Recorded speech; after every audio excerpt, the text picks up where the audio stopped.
Hello everyone, my name is Dr. Lalit. I welcome you all in the Textbook Super Coaching app. और basically मैं यहाँ पर आपसे discuss करने वाला हूँ कि जब कभी भी आप लोग जो है CSIR नेट की प्रिपरेशन करते हैं, चाहे वो कोई भी सब्जेक्ट हो, आपका लाइफ साइंस हो, केमिकल साइंस हो, फिजिकल साइंस हो या फिर मैथमेटिकल साइंस हो, हम लोग जो है बहुत सारी चीजें ऐसी हैं जो सेल्फ स्टडी पर हम लोग जो है जाते हैं, जिसको हम लोग सेल्फ स्टडी करना चाहते हैं।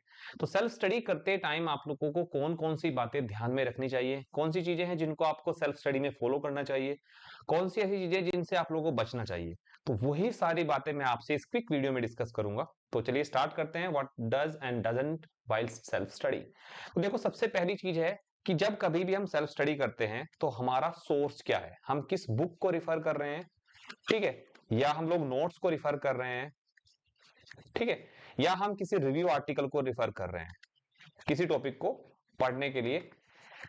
ये चीज सबसे ज्यादा मैटर करती है, क्योंकि देखो बुक्स भी अगर हम लोग देखते हैं तो बुक्स भी हमारे पास स्टैंडर्ड बुक्स होती हैं, कुछ फॉरेन राइटर्स की बुक होती हैं जिनसे मैक्सिममली आपको क्वेश्चन मिल जाता है, या फिर हम लोग जो है कुछ नोट्स ले लेते हैं। जैसे आजकल मार्केट में आप लोग देखते हो बहुत सारी बुक्स जो हैं वो नोट्स की फॉर्म में अवेलेबल हैं, या कुछ बच्चे जो हैं वो डायरेक्टली किसी रिसर्च आर्टिकल या रिव्यू आर्टिकल से उठाते हैं कंटेंट को और वहां से वो पढ़ना स्टार्ट करते हैं।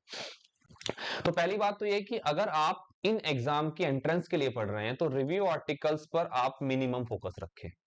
हालांकि वहां आपको भी बहुत, जैसे लेट्स से अगर मैं बात करता हूं रिव्यू आर्टिकल आप उठा रहे हैं, तो रिव्यू आर्टिकल उठाने के टाइम पर भी हमें यह ध्यान रखना होता है कि हम किस जर्नल से वो रिव्यू आर्टिकल उठा रहे हैं, वो जर्नल कितना अच्छा है, कितना इम्पैक्ट है उस जर्नल का, और क्या उसमें जो इंफॉर्मेशन दी है वो इंफॉर्मेशन मेरे लिए ठीक है।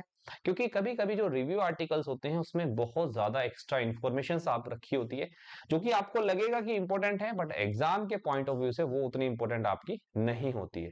उसका कारण यही है हमारा कि एग्जाम के पॉइंट ऑफ व्यू से वो इंपॉर्टेंट क्यों नहीं है, क्योंकि देखो एग्जाम में एक लिमिटेड एरिया से क्वेश्चंस आते हैं। ऐसा नहीं है कि किसी की रिसर्च से क्वेश्चन आता है, बहुत ही रेयर चांस होता है कि कोई रिसर्च वहां पर आ गई।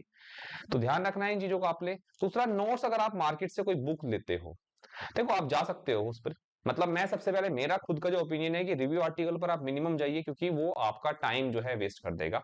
हालांकि आपको इन्फॉर्मेशन बहुत ज्यादा मिल जाएगी, बट कहीं ना कहीं आप जो है अपना टाइम जो है बहुत एक्स्ट्रा टाइम जो कि जरूरत भी नहीं थी जिस चीज को पढ़ने की, उसमें आप अपना वेस्ट कर रहे थे। नोट्स की अगर हम लोग बात करें तो मार्केट में अवेलेबल नोट्स होते हैं, अब वो नोट्स कितने सफिशियंट हैं, क्योंकि बहुत सारे जो है पब्लिशिंग ग्रुप आजकल मार्केट में आ गए हैं जो आपको नोट्स प्रोवाइड कराते हैं CSI नेट के लिए। तो उनको पहले रीड करने से पहले देख लीजिए कि क्या प्रीवियस ईयर के क्वेश्चंस मैं उन नोट से बना पा रहा हूं, क्या सही से एक्सप्लेनेशन दिया हुआ है। और सबसे टॉप पे आता है आपकी बुक्स। अगर आप सेल्फ स्टडी कर रहे हो तो सबसे बेस्ट होती है आपकी बुक्स। बुक्स में भी अगर आप एक सब्जेक्ट को पढ़ रहे हो, लेट्स से अगर मैं आपसे कहता हूं कि आप अगर लाइफ साइंस में हैं, बायोकेमिस्ट्री को आप पढ़ रहे हैं, तो बायोकेमिस्ट्री की कोई एक स्टैंडर्ड बुक को फॉलो करिए। ऐसा नहीं है कि आपने 4 स्टैंडर्ड बुक अपने सामने रख ली है, टॉपिक वहां से भी पढ़ रहे हैं एक बुक से भी, टॉपिक दूसरी बुक से भी पढ़ रहे हैं, उस केस में भी आप अपना टाइम जो है कहीं ना कहीं वेस्ट कर रहे हैं। आप एक स्टैंडर्ड बुक को रखिए। स्टैंडर्ड बुक के अंदर मैक्सिमम इंफॉर्मेशन होती है आपकी। हाँ, कभी कभी ये जरूर हो सकता है कि लेट से आप एक बुक को पढ़ रहे हो और उस बुक में आप एक टॉपिक पढ़ रहे हो, वो टॉपिक किसी एक पर्टिकुलर पेज नंबर पर या किसी एक पर्टिकुलर चैप्टर के अंडर में दिया हुआ है।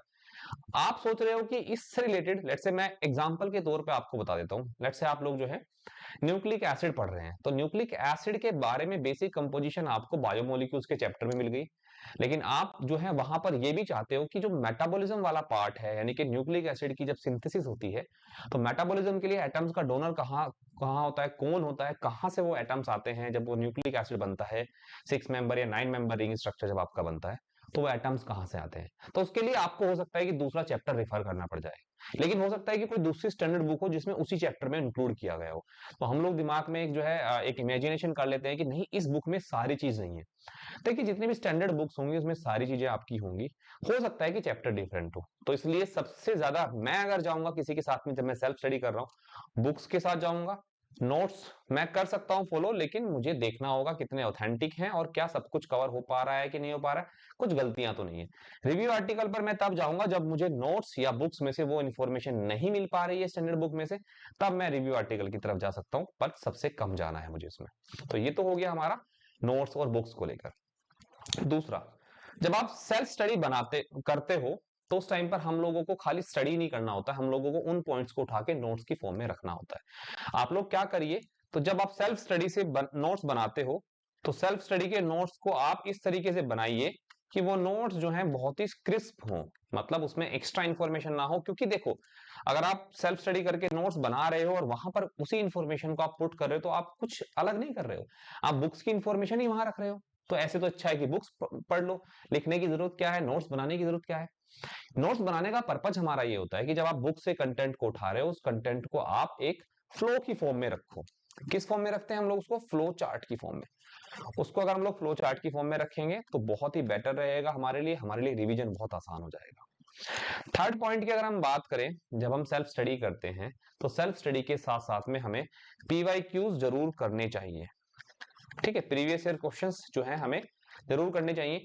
मैं आपको एक सजेशन दूंगा सेल्फ स्टडी करते समय, जो कि बहुत ही अच्छा सजेशन रहेगा आप लोगों के लिए। वो ये है कि जब आप किसी टॉपिक को पढ़ने जा रहे हो अपने आप से, तो आपको नहीं पता होता है कि आपने उस टॉपिक में क्या पढ़ना है और क्या आपने उस टॉपिक में छोड़ना है। एक फैकल्टी आपको बता सकती है, बट अगर आप सेल्फ स्टडी कर रहे हो तो उस केस में आप क्या करिए, आप पहले उसके पीवाईक्यूज को गो थ्रू कर लीजिए। जब आप उसके पीवाईक्यूज को गो थ्रू कर लोगे उस टॉपिक के, तब आपके दिमाग में एक इमेज रहेगी कि इस टॉपिक में यहां से इतनी डेप्थ में क्वेश्चन पूछे गए हैं।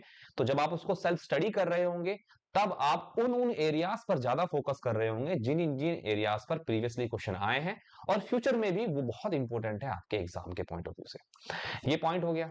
नेक्स्ट पॉइंट हम लोग बात करते हैं, जब हम कभी सेल्फ स्टडी कर रहे होते हैं तो हम लोग जो है कभी कभी बहुत सारे डेप्थ में चले जाते हैं चीजों को लेकर। जैसे कि मैंने आपसे कहा कि रिव्यू आर्टिकल वाला कंसेप्ट है, तो आपको उतना डेप्थ में नहीं जाना है, आप पीवाईक्यू जरूर करिए। और रिवीजन जो है आप हर वीक में, वीक के एंड में पूरे वीक भर का एक रिवीजन जरूर आप लोग करिएगा। तो अगर आप इन सारे पॉइंट्स को ध्यान में रखते हैं और पीवाईक्यूज को एग्जाम के आने से एक महीना पहले अगर आप कवर कर लेते हैं, तो ये सेल्फ स्टडी आपको एग्जाम क्रैक कराने में बहुत हेल्प करेगी।